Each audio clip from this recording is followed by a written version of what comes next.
So you guys read the book class? Yeah.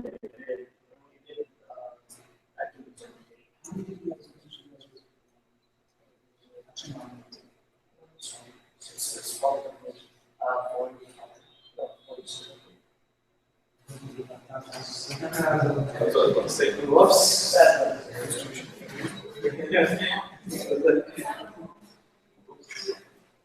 Assalamu alaikum.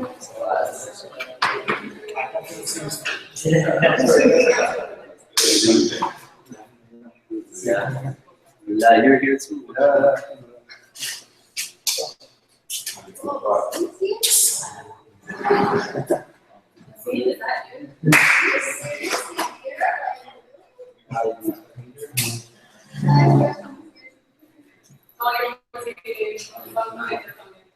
Fire alarm.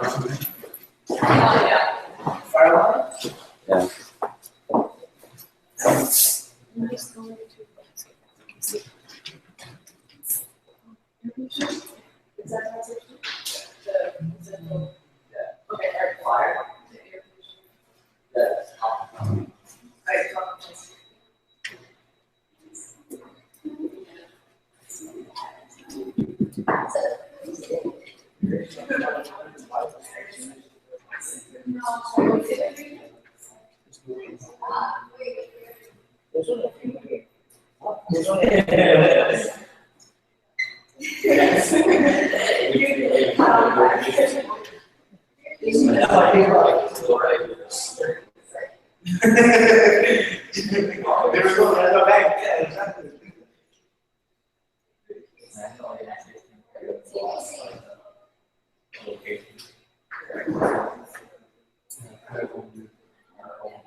Yeah, sorry, I just think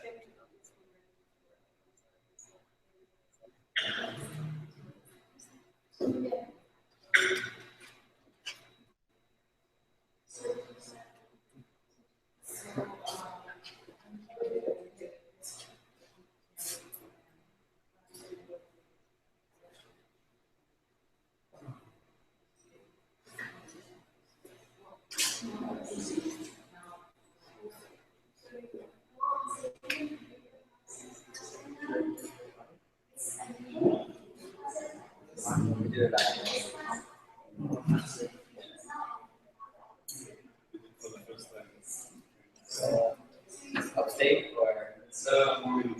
Oh, wow.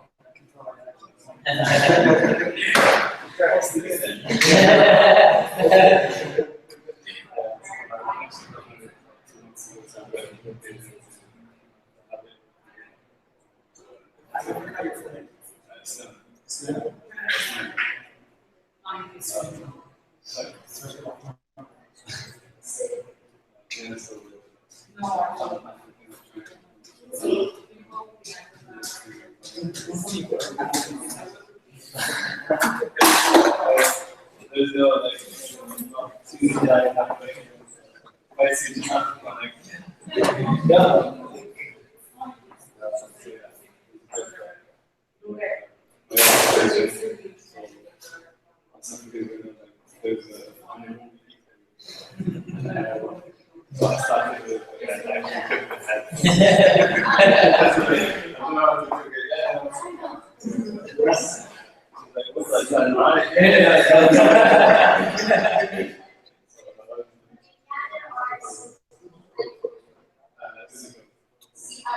How did you get into trading?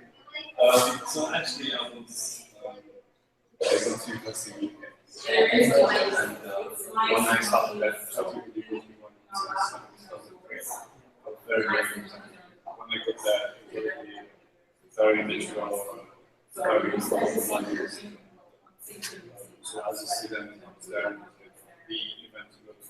So we went to these Muslims who are Muslim part of them and say they won't go to the events once a year. There's an event once a year. And on TV, that's how it works. It's not like you appreciate it. Very like many other people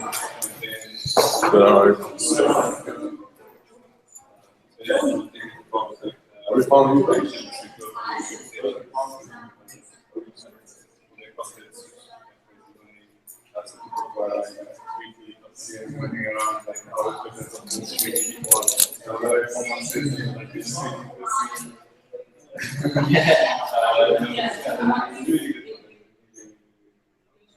it's like one hand for like it's very interesting.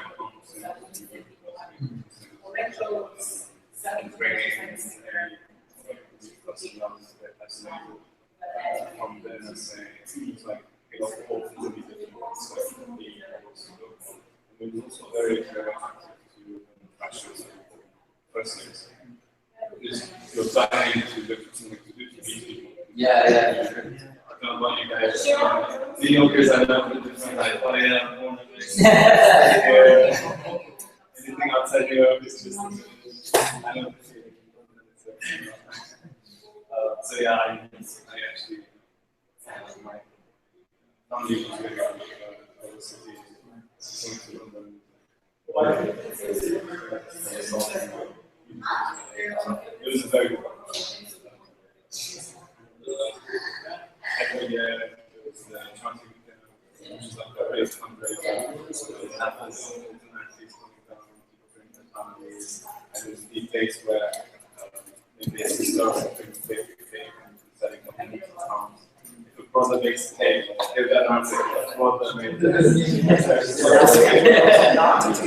It looks really bad, but like, so yeah, kids.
No, I hope so.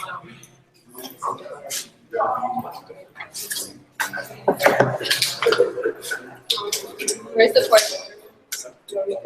I have the. Do you want to move it or something?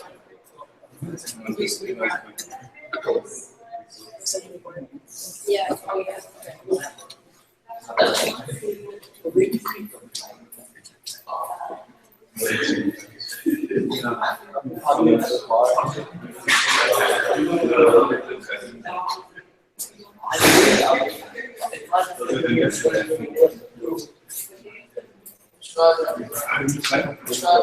This is gonna happen if I take this out, right? Camera's not on, right?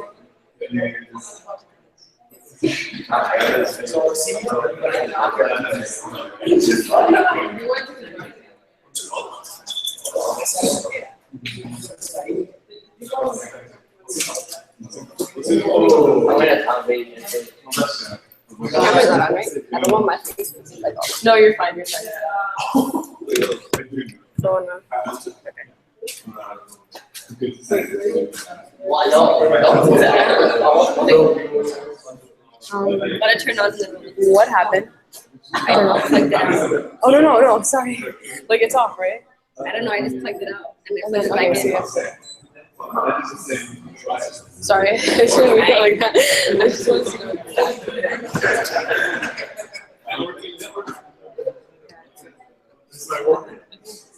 Or you turn on the.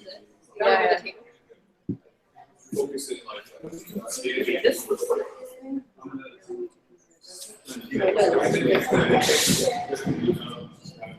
Wait, test it. What's it?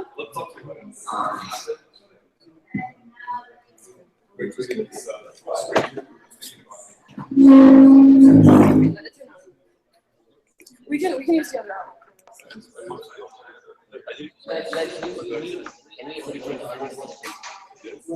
Yeah, seriously. Wait, no. Come on. I'll just use something else.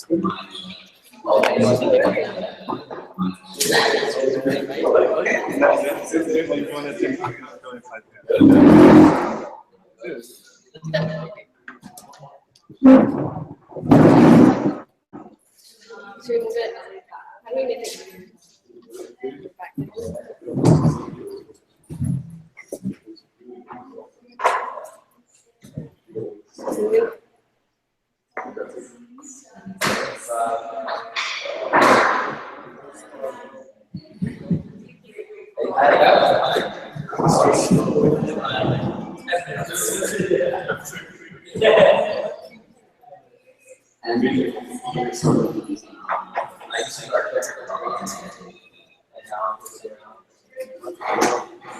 Lower? Okay, awesome. Move it back. I think that's fine.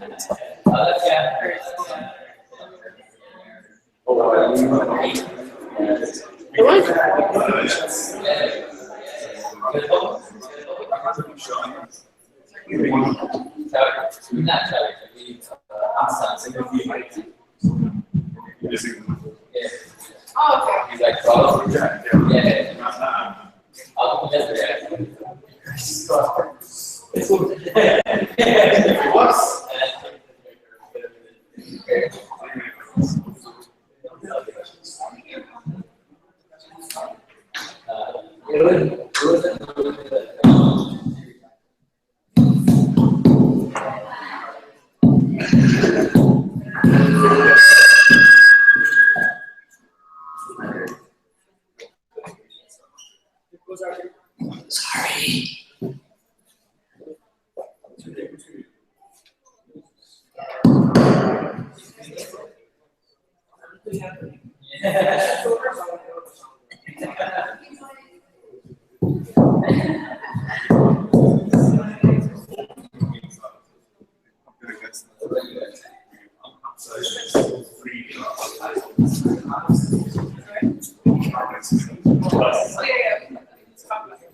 Ask you to talk about something interesting facts.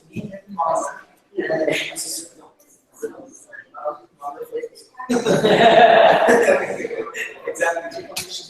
So 5 guys is actually 4 guys. It's not 4. Maybe 2.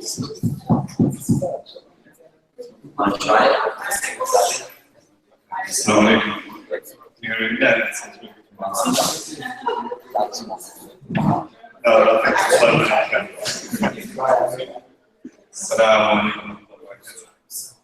Belated Eid Mubarak.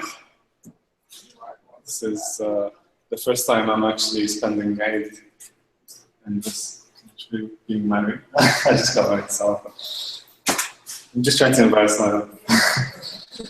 Okay, let's get started. So my name is Islam. I met most of you so far. I haven't met others on here. So where are you guys from? That's the Brooklyn. Brooklyn. Yeah. From what? It's like the same. He's from Boston, so he has no idea. Oh, okay. Even exactly from Boston, so yeah, to me it just sounds alright. Okay, alhamdulillah. So we have here this City College, we got Queen's College, we got Hunter, and Presidents. I'm on MTV in City College. Okay, City College. Alhamdulillah, so this is actually the second year of Charity Week here in the US. So first of all, just to introduce myself, so my name is Islam. I'm actually, I kind of grew up in the UK where Charity Week originated. When I went to university, now it's been about, I graduated about 8 years ago.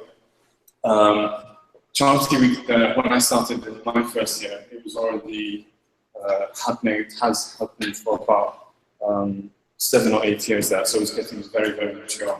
And this is something that we're seeing actually now going at a much faster rate here in the US. So as I was saying to some of the brothers, when I started as freshman, in my first year, I saw that when people were advertising Charity Week, there was always people raising like these 2 fingers like this, and mentioning a hadith that I had heard for the first time, where the Rasul said, I am the one who looks after the orphan will be like this in Jannah, and he spread these 2 fingers like this. And this is a very important reminder because here for us, we might be gathered here to try and organize some fun events, some events to get us to meet new people, some events to get us to just enjoy the student life experience. And it's just mostly fun for us, really. But then at the end of the day, we'll be raising money to these orphans and needy children around the world. So it's quite amazing to think of it as an orphan translates to a life-changing experience to many children out there. And last year, when I was new as the charity director in the US, someone who works in the UK division of Charity Week, she sent me a letter in Arabic saying, "You're an Arab, you know this, right? I'm North African, Arabic is like different things, so you might know." So I was struggling a little bit reading it, and I was like, yeah, it's actually a mother of an orphan trying to talk about some sort of sponsorship.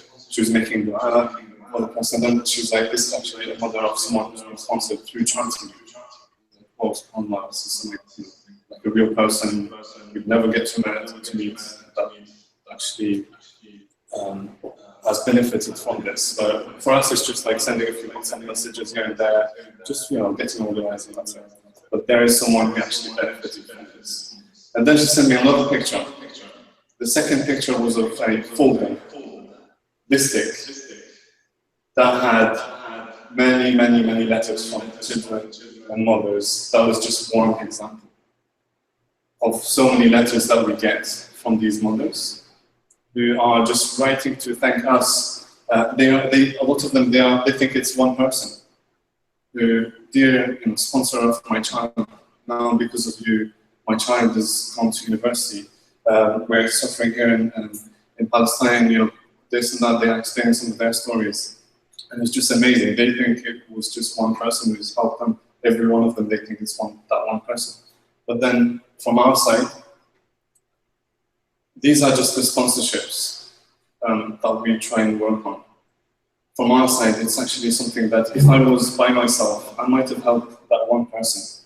And this is one example where the families benefited through a sponsor. Okay? If I was by myself, I could have done that. I could have sponsored that one child. Maybe there were some children that had artificial limbs given to them. And great, if I was by myself, I could have done that. I could have bought an artificial limb to a child.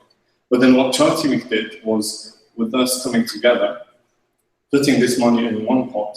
This is the power of the Jama'ah. What we were able to do is actually build a limbs factory, where not only many, many children will be benefiting, but actually it's also creating jobs, it's helping the economy, everything goes wrong.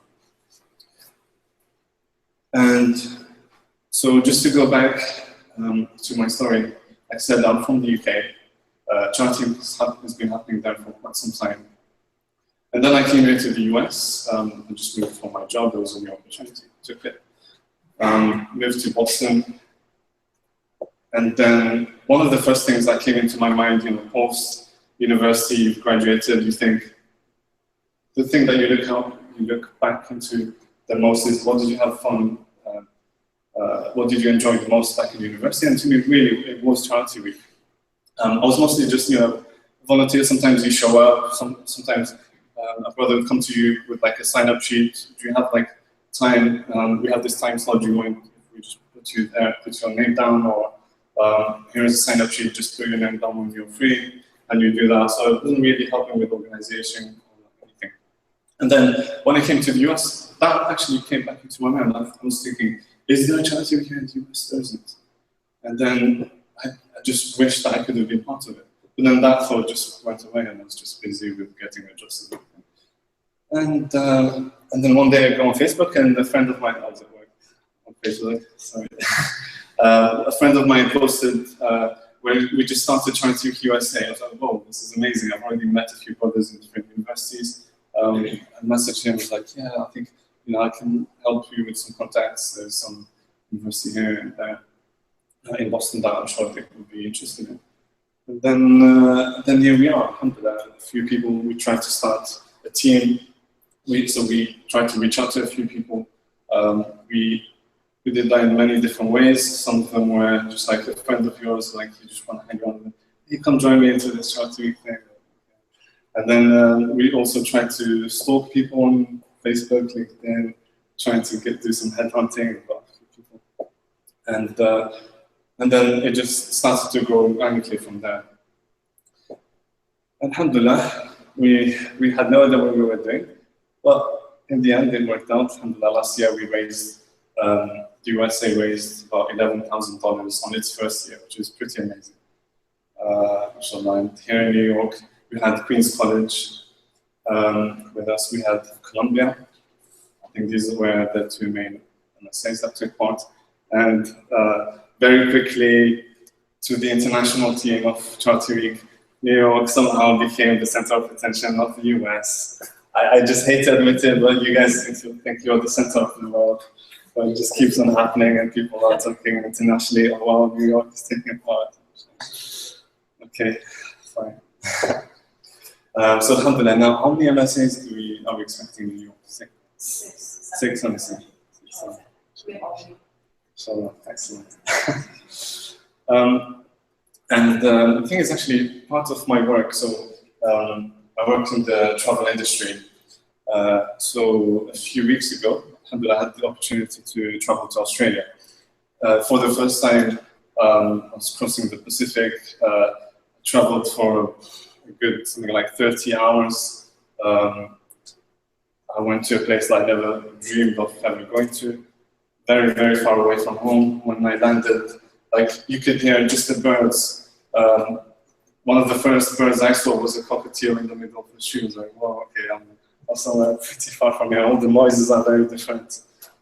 So it was a very new experience for me. So I went to my office, and then I was looking for a prayer room. I saw the university nearby. I thought maybe they have a prayer room. So I went to their Facebook page to see if they had any details. And then what do I see? And there's like, I knew that Charity Week was starting in Australia this year. And I wanted to reach out to the Australian director. He's not a dictator, he's not. So I tried to reach out to him, but I didn't get the chance to say which MSA was actually taking part. And then I was scrolling through their Facebook page. This is the university that's just across from my building at work.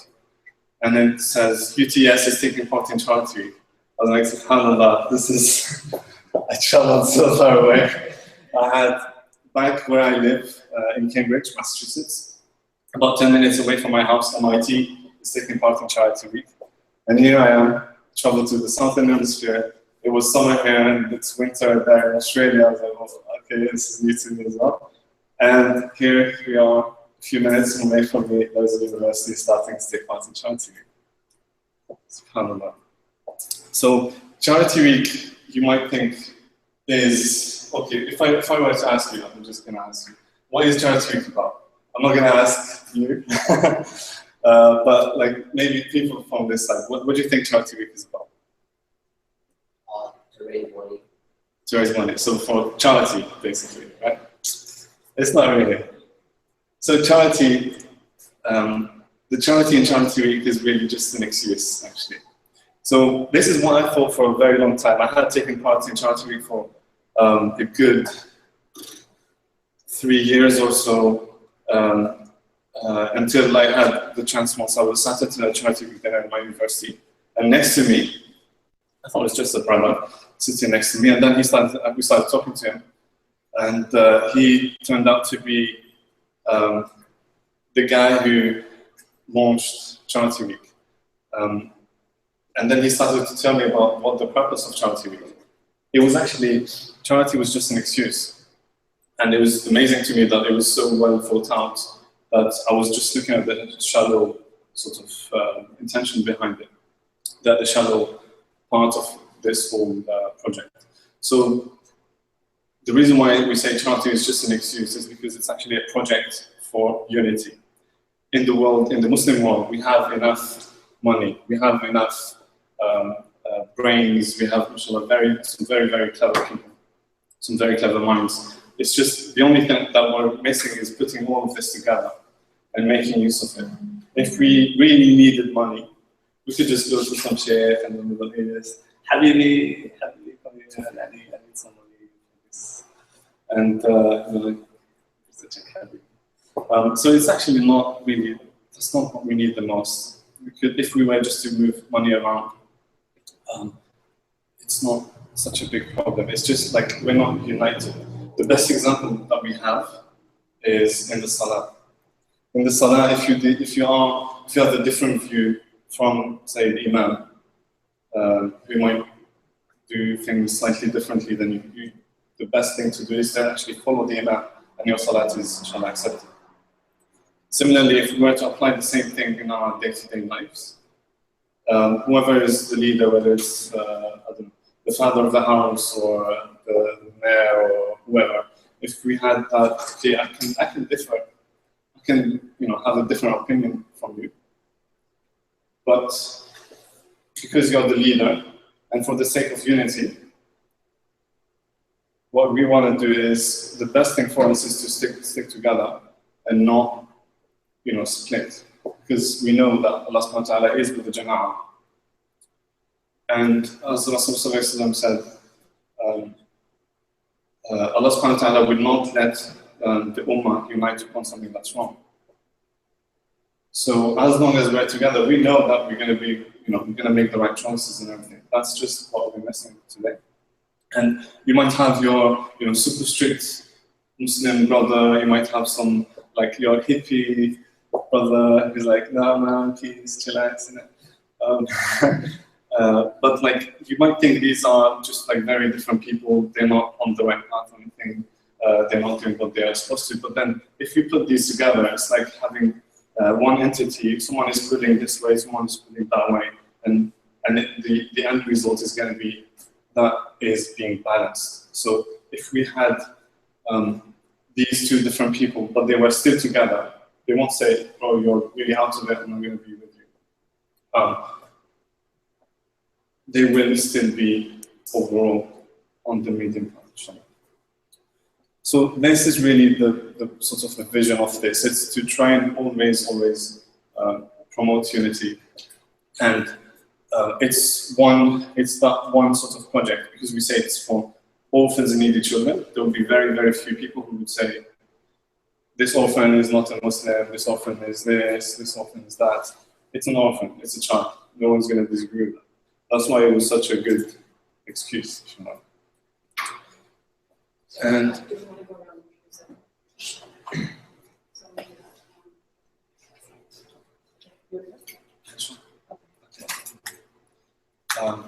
So I'll take over and we'll do introductions.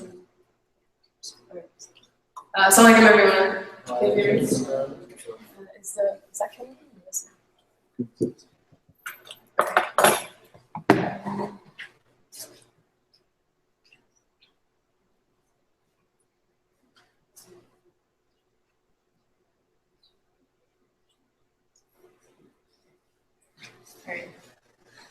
So we're just waiting for one of our charity team members, and in the meantime, we're just going to go around and introduce ourselves. I'll start with myself and Gushan. So my name is Batul Chaudhary, and I attend Queens College. We started Charity Week last year for the first time, and I was on the board with Wasim and Salim.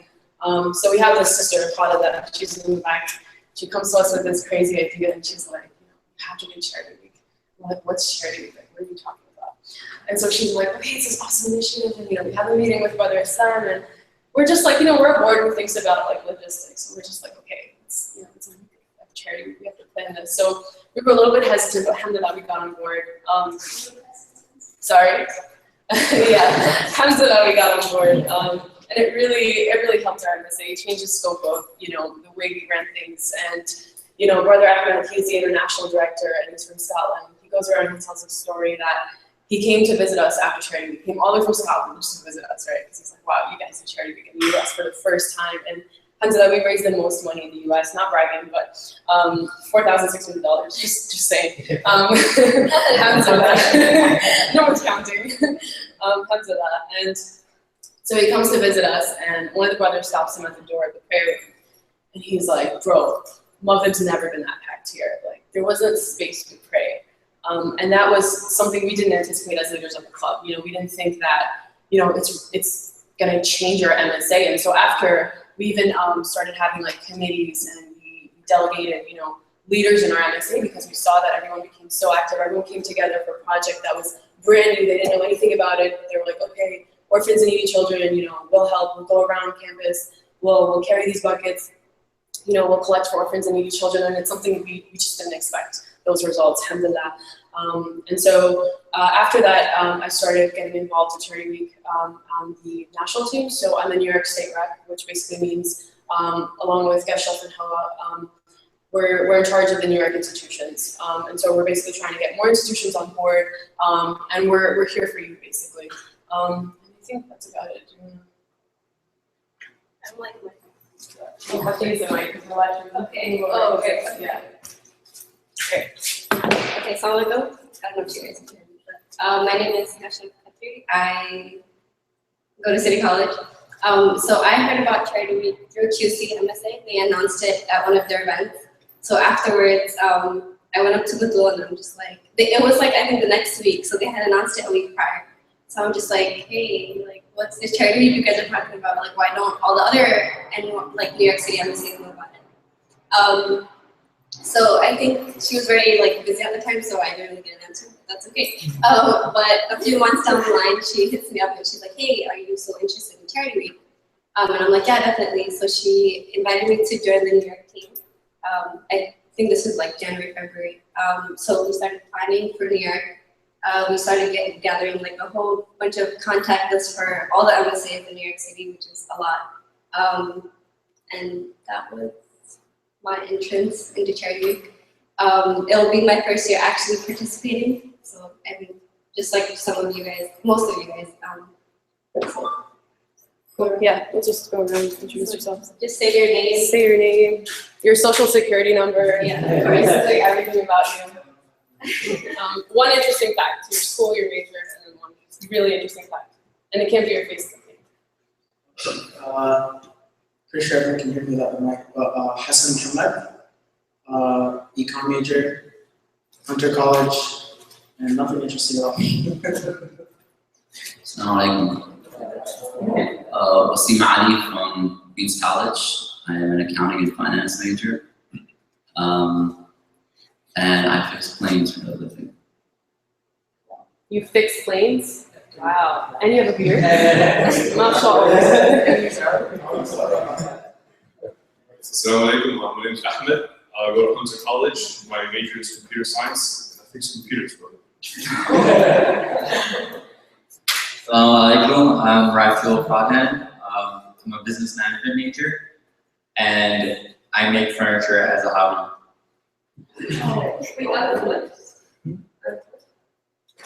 Assalamu alaikum. My name is Sunil Rahim. I'm from Queens College. I'm an econ and finance major. I collect coins for a living as well as gold and silver. Assalamu alaikum, my name is Rohan Gill. I go to City College. I'm a psychology major, and these guys are my friends. That's not that That's interesting. it. They're pretty Come back big. to the yellow dress. Oh man, oh, Batul has a picture of me. I was a young kid with a yellow dress on because she was hanging out with my sister. We went to kindergarten together. I'm Waji Aziz, and I'm really happy playing. I don't know what I should say, so. Assalamu alaikum, my name is Jalal Al-Asadi. I go to LIU, Long Island University, Brooklyn campus, and I'll tell you an interesting fact about him. Even though he's big, he may look scary, he's actually a really nice person. I'm Ru'ab, and I'm from City College, president of Women in Islam, and I'm studying bio and psych. I'm interested in neuroscience. don't just go along interesting facts. Assalamualaikum. My name is Tahira Baksh. I am a student at City College. I'm a bio major. Assalamualaikum. My name is Khalida. I'm a psychology major and I'm in my 5th year of college, but that's because I have 3 minors. What are your minors? Okay, biology, Arabic, and business and liberal arts. What was the major?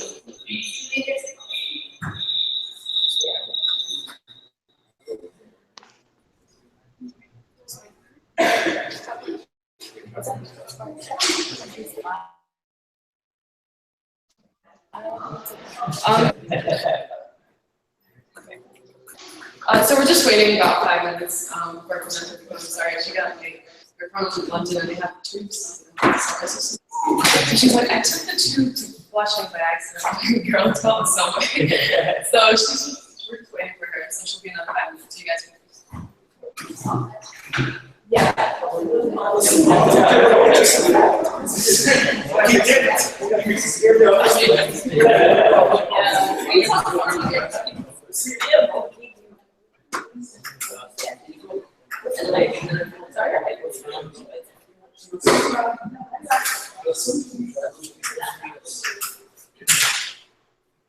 What happens in life?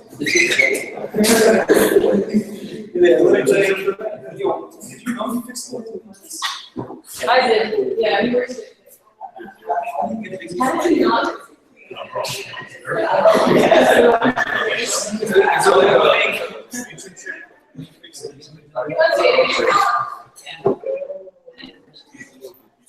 I did 5 years.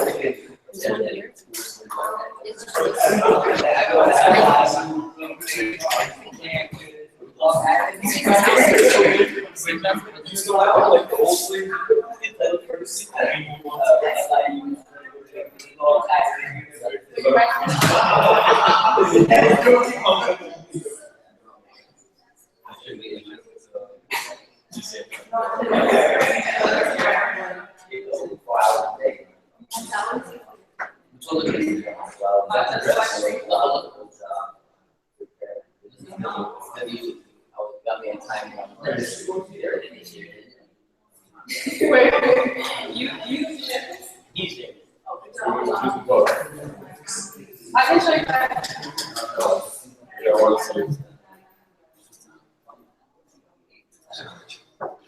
Yeah, I want to see it. Yeah, that was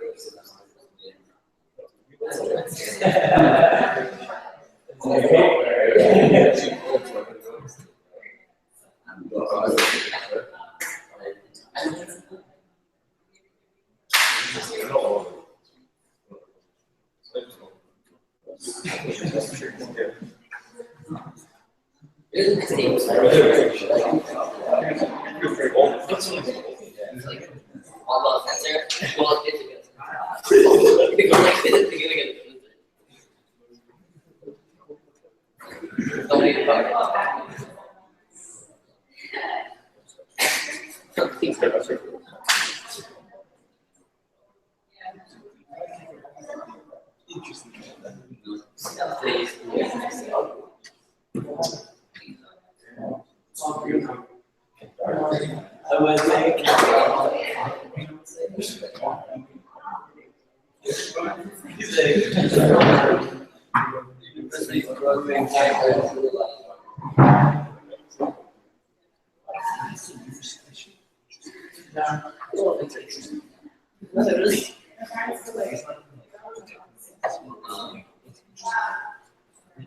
This is weird.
George's, which is a university based in London. Tiny little borough of London, which borough is it? It's called Tooting area, very, very ethnic. And it started off with one brother, his name's Roger. You may have heard him or seen him or something along those lines. It starts off with him with a shoebox outside of his pyramid, so like best call it. Outside his pyramid, a shoebox basically asking for money for orphans and children. That year, I think this lone brother managed to raise about £70, which is about $100, roundabouts. And obviously, you think, where did we go from £70 / $100 to $7 million last year? How did we get there? And I think one of the main things that we need to kind of put into context is what is Charity Week, why do we do it, and it's the vision. So you have something, that just intimidating, I'm not sure why, but you have something which you've got in Quran, you've got ayah saying that Allah's question about blind equal to those who see. Now, if you take that as a literal thing, you say, okay, hold on a second, the people who are blind, physically blind, are they the same as people who can see? Now, he's not basically,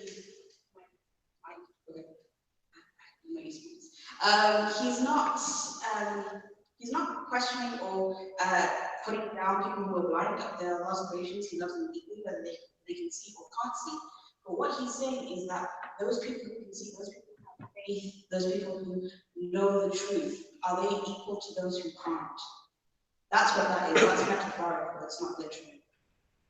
So, are the blind equal to those who see? It's the importance of vision. Having vision of what you're doing, having vision of where you're going. So vision in the literal sense, in terms of you can see, like for example, I did not read the map properly today, and you're in the wrong place. That vision is important, obviously. But then there's vision of, do you have a vision of where you want to go in life? You're at college, you're at university, every day you're being asked, what do you want to do? What's your plan for life? Where are you headed? So that's in the worldly sense. Then there's vision in terms of Islam, there's vision in terms of your life, in terms of, do I want to end up in Jannah? Yes, I do. If I want to end up in Jannah, what do I need to do to get there? So there's vision at every element of your life. And this is where we're coming out with Charity Week. And just so that we're in America, we have to talk about America. This is something that America in the 1960s, I want to take it back a little bit, you may have seen a lot of astronauts in the world. I'm going to put it into context now. So I'm going to take it back to 1960s America, straight after World War II. You've had millions who have passed away, millions who have been injured in World War. You've got an economy which is kind of struggling at the time. You've got lots of problems with racism and various things like that at the home front. And then on the outside front, internationally, you've got the rise of communism, so American communism, Russia and China and so on and so forth. So you've got all of this that America's tackling, and you've got President JFK. And JFK is thinking, what am I supposed to do? I need to basically get my people to be more inspired, to actually feel like they're doing in life, to feel like positive about something. So he brings about something called NASA. And this was the birth of basically a vision. And his vision was, you know what? Right now, we're all living in this world, and we're all looking at the stars, we're all looking at the moon, we're all looking at this thing in the sky every night. As America, we're going to be the first people to put someone on the moon. And his speech when he was launching NASA, he was like, we're going to be using technology that's never been used before, that's not even been discovered, scientific discovery that's not been discovered to put us on the moon. This is a big dream. There's ideas that he wants to get to the moon, but he's like, we don't have the technology for it. We don't have the ability to actually put someone on the moon. So what we're going to do, as countries, that we're going to put all of our resources together across the whole country, all the smartest minds, and basically get us to the moon. So he had a vision, and he got the entire country behind this vision. The entire country was enthralled by this concept of getting to the moon. And we all need space. We all look at the moon. We all are, it's something that gives us light at night. And it's something that people use to say, hey, I'm looking at the same moon as you across the world. Or, the past couple of days there was the harvest moon. I don't know if you guys noticed, the moon was looking very, very big. And now it's across the world. Everybody's looking at it. And we need space. It's there. So that was the destination. And he opened doors to so many different people. He put the army, the navy, he put people from all of these different areas into it. And he said, hey, you from the army, hey, you from the navy, you're no longer part of the army, you're no longer part of the navy. Fighter jet pilots and so on and so forth. You are now NASA. You are now NASA. You are now, your mission is to put someone on the moon. And he gave them all a vision to the extent where he was walking around the facility of NASA back then, and he came across a janitor who was sweeping floors. He was sweeping floors. Obviously, he knows what he's doing. And he says to me, hey, you, says to the guy, hey, you, what are you doing? And the janitor turns around and says, I'm putting a man on the moon. The guy's sweeping floors, but he stood there going, I'm putting a man on the moon. That is how powerful the vision is. They empowered every single person in this process to feel like they are part of something big. They are part of putting a man on the moon, whether it's sweeping floors or whether you're actually doing the equations and find my side discovery that you can do what we do space days. It opened doors. And he said, this is a really Muslim sentiment, in my opinion. Armstrong said, and I'm on the moon, obviously you'll do this. I believe every human has a heartbeat. I don't intend to raise the value of mine. That is such a Muslim sentiment. We should all be thinking this way. We should all be thinking, actually, you know what are we doing with our time? Where are we spending it? What are we going to do? How are we going to account for our time? Because at the end of the day, we're all accountable for it, right? At the end of the day, we question, what did we do with our time? And you throw it back to, obviously, he's taking something so very Islamic. Where did the Muslims go in this entire equation? This entire equation, putting people on the moon, where were Muslims? Right? It didn't exist, we went there. There was no Mohammedans in that scenario. There were no Ahmeds, there were no Batums, there was no one, right? But we got them halfway there. There was a story of when the Russians finally got a rocket up into space, a spaceship up into space, they pulled back down to Earth and they said to the guys in the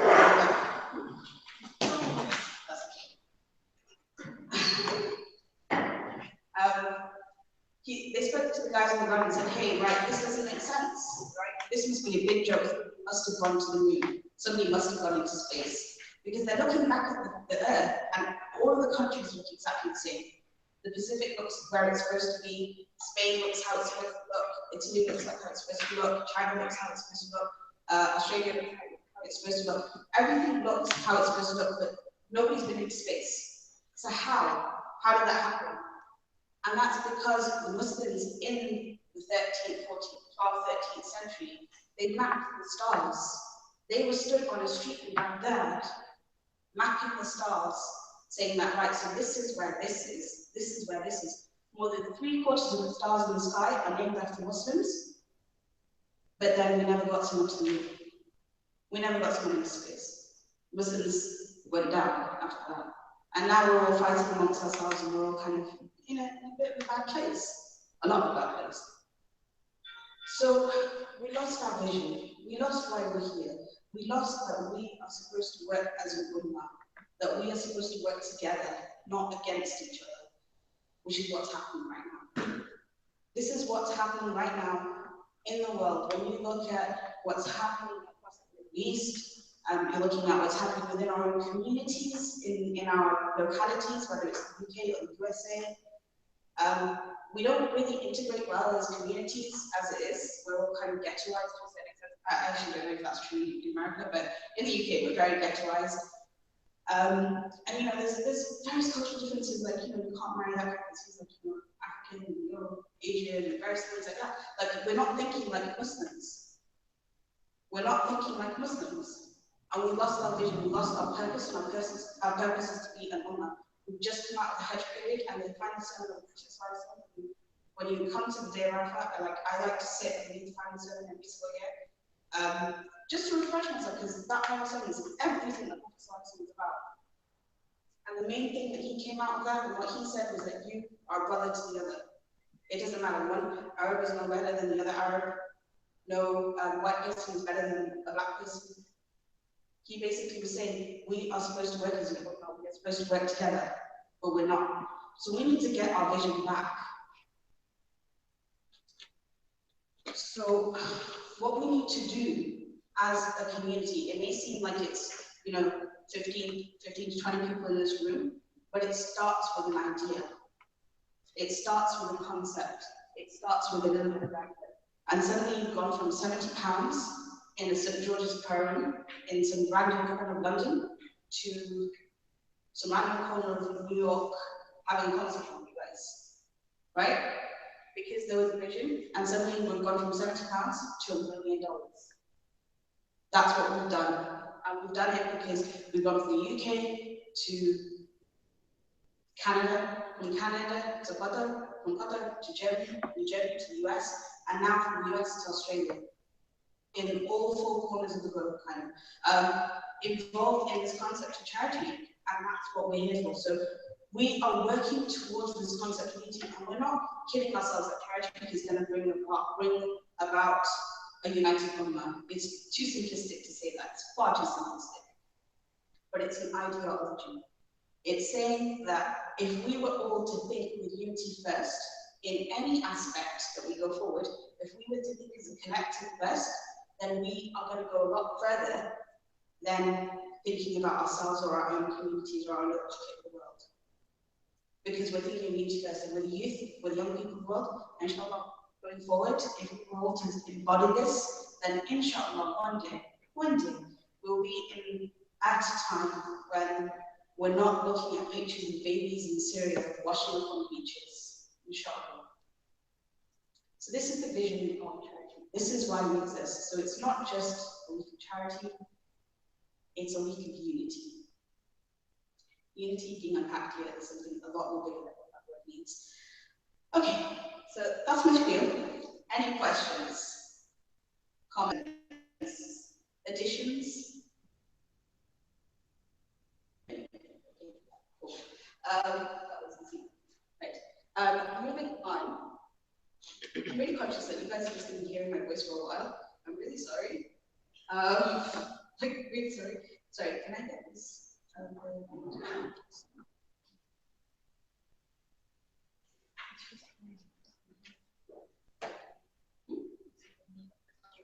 Yeah.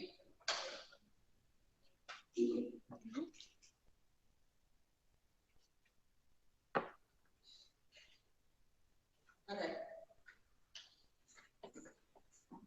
So, given that we're going with this NASA speed, we're going with this whole space outreach of course. You may have seen posters, you may have seen Facebook, you may have seen various space hopping astronauts and balloons and space and whatnot. We're taking the NASA thing very seriously. We thought we'd kind of take lessons from NASA and kind of say, what if NASA were to do charity? What would they do in comparison to what we do? How would they go about doing things? So we've kind of gone through why NASA to a certain extent. But NASA, obviously, they took the concept of putting someone on the moon. They took something so big and they have turned it into putting a man on the moon. And now we've got the International Space Station, we've got people going up in space, we've got rockets going up and coming down every so often with supplies. So they've gone from just the 1960s with no one on the moon, no one in space, to satellite technology, to our phones that are on tables, to all of this discovery that would have not been possible had NASA not done this, right? We wouldn't have Wi-Fi technology. So this is why NASA, so they obviously took it a lot further than they had thought initially, which was just man on the moon. When NASA approaches things, they think about three aspects: the head, the hand, and the heart. And these three things, when you put these together, the head, the hand, and the heart, will give you a full kind of approach to how to deal with concepts, issues, problems, concerns, anything that comes across. So the head is the concept of thinking 5 steps ahead. Now, generally speaking, again, I'm going to take my example of getting lost this morning. I did not think 5 steps ahead to actually look at this map properly and then the question, right? I didn't think that whole lot of this is easy. It's not as good as the underground. It's not as good as the underground. Apparently, my critical tubes here either. There you go. But it's not as cool as the underground. So I need to kind of make sure that I know where I'm going, right? I didn't think about what the next steps were going to be. So thinking 5 steps ahead kind of gives you the foresight to be able to deal with things. Now, NASA, when JFK in the 1960s, he was loving this. Basically, NASA, if you were to look at 1960s America, you basically had not a lot of money in the budget in America. Just not a lot of things were expensive, fighting war, and so on and so forth. Now, if you were to say something was going to get cut from the budget, the first thing would be something a bit unnecessary at the time, which is putting a man on the moon. That's for, some would argue that's for, just to beat the Russians. That's what we want to do, is the space race. So what JFK did was, instead of putting all of NASA in one place, he split NASA offices across different states. Now, the way that the states work, you guys obviously know a lot less than I do, but each of the states governs its own. And it means that they're in charge of the jobs in their own states. Which means that if something was going to get cut, then each of these states would say, no, my state needs those jobs. They need those jobs. People are relying on that, so we can't cut it. That's what he did. He got 5 steps ahead. He was like, hold on, this is going to get cut. This is something a little bit crazy. So let me basically spread it out. Spread it out so they can't cut it, which means that we will get around and we will be the Russians. Right? So he thought 5 steps ahead. I'm going to get to the point of this, right? Then there's the concept of, have you ever thought about this? If you're an astronaut and you know physics, how are you going to fix your notes? You can't lift your visor up. There's no oxygen. No? Anyone? Huh? Maybe. That's one option, but remember, there's no Muslims in space at this point. What would you do? Alright? It's a bit crazy to say. But what they did was that at the front of the helmet, they've got a piece of Velcro. You push your nose forward, and you kind of rub your nose a little bit, so that you can get the itch off your nose, basically. So again, if I was doing this, if I was the astronaut, I'd like to make nose, not even something that would cross my mind. I wouldn't even think about it. I wouldn't even, it just wouldn't. Like, yeah, the nose itching problem might be an issue, right? This problem might be an issue. So what am I supposed to do? I put the back on. So again, it's a classic set of just so that you want to diagram a picture so that everything I say. So yeah, so thinking 5 steps ahead from a charity perspective, turning it back to charity, is basically saying, right, we're going to go on charity, we need to do X, Y, and Z. I have classes at the same time. I need to apply for certain permits, speak to certain SQs. So I know much more about the UK than how you guys do out here. So please take what I say and just adjust it to this. Speak to the student unions if I need room booking. I need to go and speak to certain bakeries, see if they'll donate stuff and all the rest of that. But if you leave it last minute, then it's not going to get done, right? Because you have classes and your focus is school. Your focus is school, obviously, please. So make sure that you think 5 steps ahead. You think about your time periods, you think about what you're doing. Because if you do that, then the traffic will be a hell of a lot more less stressful, number one. You won't be running around the last minute and getting very frustrated and getting lost in some ways. And so on and so forth. You'll be a little bit more relaxed and you'll enjoy the experience a lot more. Initially, there will be crazy people in the UK who will say, hey, that's part of the fun, we get to run around and class, which we may or may not do. But, it's better to think 5 steps ahead and get that sorted beforehand. Then, there's the hand. So you work hard, you work smart. So the concept of leaving everything to last minute and then basically having to do a lot and it's not working smart. Charity, if you work smart, the master of working smart is 15. So when they went to land on the moon, that's exactly where they wanted to land, right? So coordinates of where we're going to land, this is what we're going to do, so on and so forth. Now the problem is, when they got there, they overshot the landing. And they only had a certain amount of fuel to land, otherwise they will not be able to make the return journey back to Earth because they won't have enough fuel. That's do or die at that point. Literally do or die. You're in space, there's there's no gas stations, there's no, you can't just fuel up. He's got 15 seconds of fuel. Fuel gauge is saying that there's nothing left. And Armstrong keeps his cool. Everybody else around him is panicking, but he keeps his cool. And he's like, no, we just carry on, we'll land at a good spot. I think there was a problem with the spot that they were shot. And eventually, he landed, they managed to land with the amount of fuel that they had, so they didn't have to use any return fuel. And when he was asked about this, he was asked, like, how did you not panic? Because I know, as soon as the light goes on in my car for fuel, I start panicking. I'm like, where's this? Where's it gone? What am I going to do? I'm going to get stuck on the motor of the freeway, if I don't guys bother. What am I going to do? Like, I start panicking. This guy didn't panic, and he's in space. Like, I don't know what I do in that scenario. But he said, everyone knows that when the light comes on, there's always fuel left in the tank. Everyone knows there's a little bit extra fuel in the tank. So he kept his cool. He knew that he needed to land it. He knew that he needed to work hard to make sure that he didn't have to basically use the fuel for the return journey because it was fuel dive for him and his crew. But he engaged his brain and he worked smart. And he was like, hold on a second, what have I got? What are the options available to me here? Hold on a second. Fair enough, it's telling me I've got this much fuel, but actually I know I've got a little bit more than the ship. So that's 15 seconds more fuel, but been working smarter. And there's the space pen. Anybody figured out how to write in space with a pen? No? What's the issue with writing in space with a pen? How would it not work? Huh? Sorry? No, I think I heard this story, something about spent a lot of money on it, and it was just a regular pen. Yeah. Okay, so basically, this one, people always seem to have heard this one, which is a bit of a so basically what happened was that gravity means thing flows downwards, writing, right?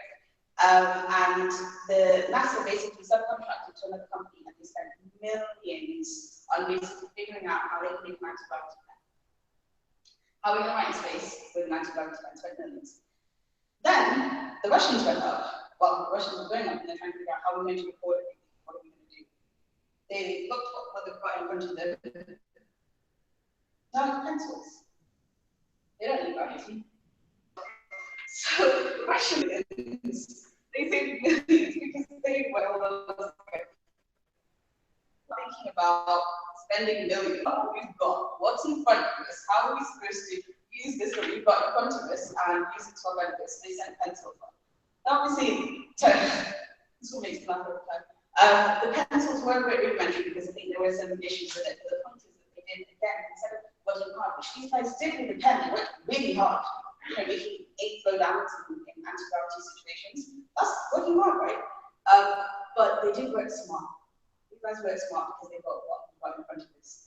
So working hard, working smart, it makes a difference. When you think about what have I got in front of me, it makes a massive difference to I need to do this, to make sure that this gets done.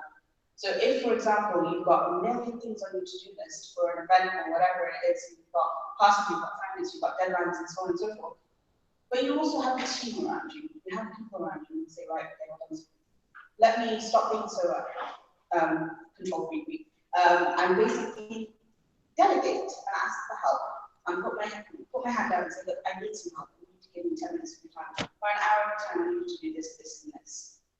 And that way, what you're going to do instead is that you're going to bring people along with you on this journey. You're going to get them involved, and you get them to understand that this is actually something fun and interesting to be involved with, because charity is fun, as much as it doesn't sound right now to listen to me. Last but not least, heart. So your attitude. So obviously, we all know attitude matters. Whatever we do, wherever we go, attitude matters. If you throw out bad attitude, you're going to get bad attitude going back at you. Simple as, right? We all know this. So when NASA was started, obviously JFK needed people from various disciplines, but he had to coach them, right? He had to take them from different places, because that's where the smartest minds are, because he only wanted the smartest minds. So he coached them through the Army and he coached them through the Navy. And on the first day of school, everyone was lined up and they're all kind of getting to know each other. And one guy turns to Neil Armstrong and says, "So what are you, Army or Navy?" And Neil Armstrong turns around and says, "I'm neither of them. I'm NASA." His attitude from day one was, "I'm here because I want to go to the moon. I'm NASA. My past, it's got me to where it's got me here. Now I am NASA. I'm into it."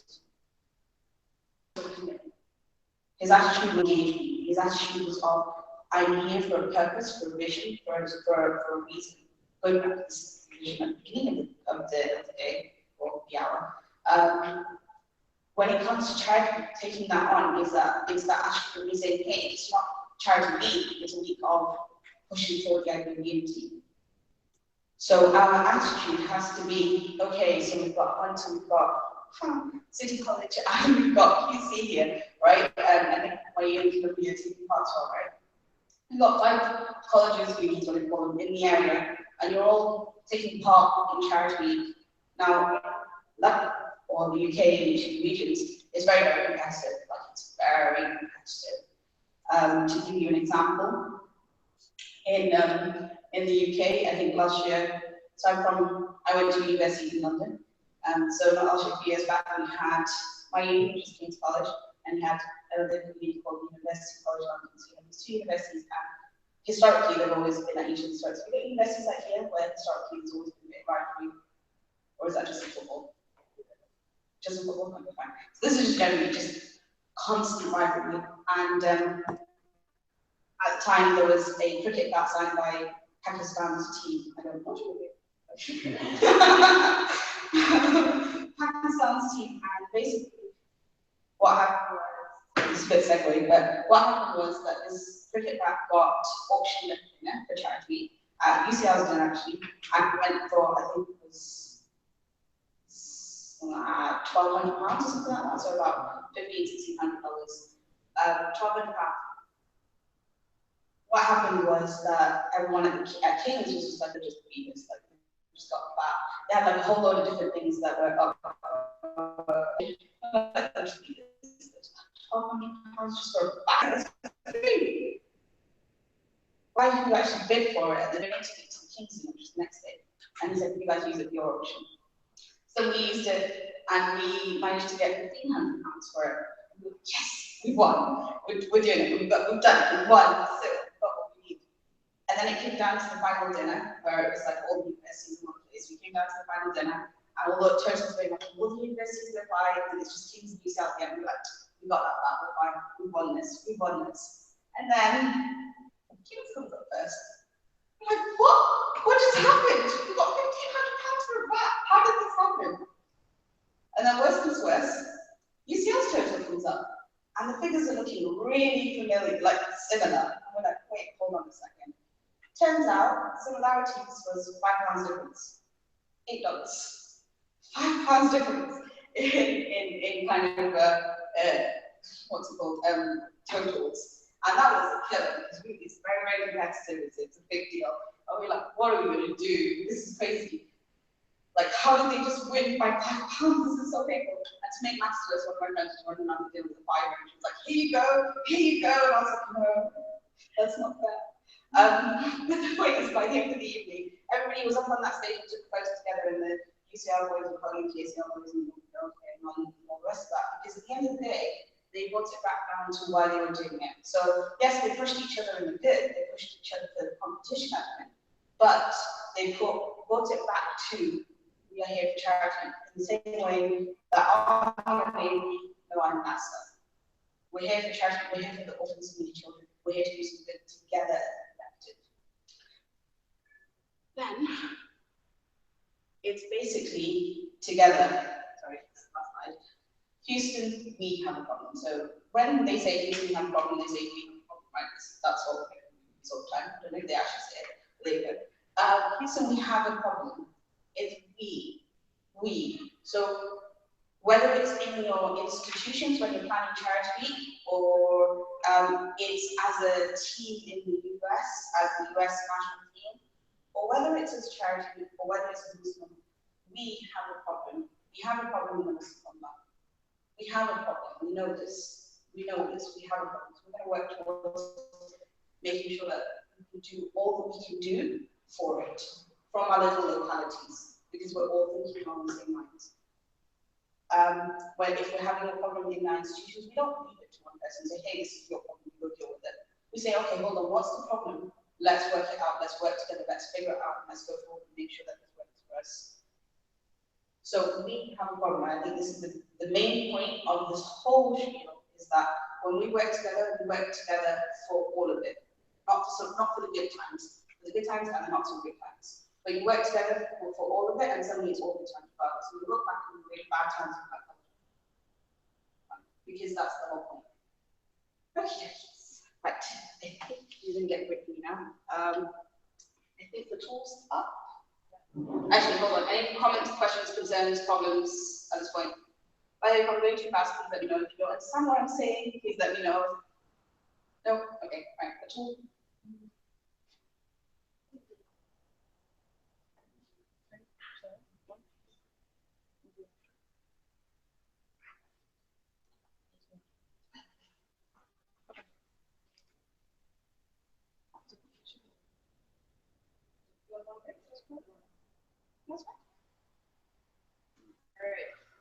Jazakallah khair, Mariam, for that. I'm sure you guys adjusted for accent by now, yeah. A lot harder, trust me. So we're gonna go for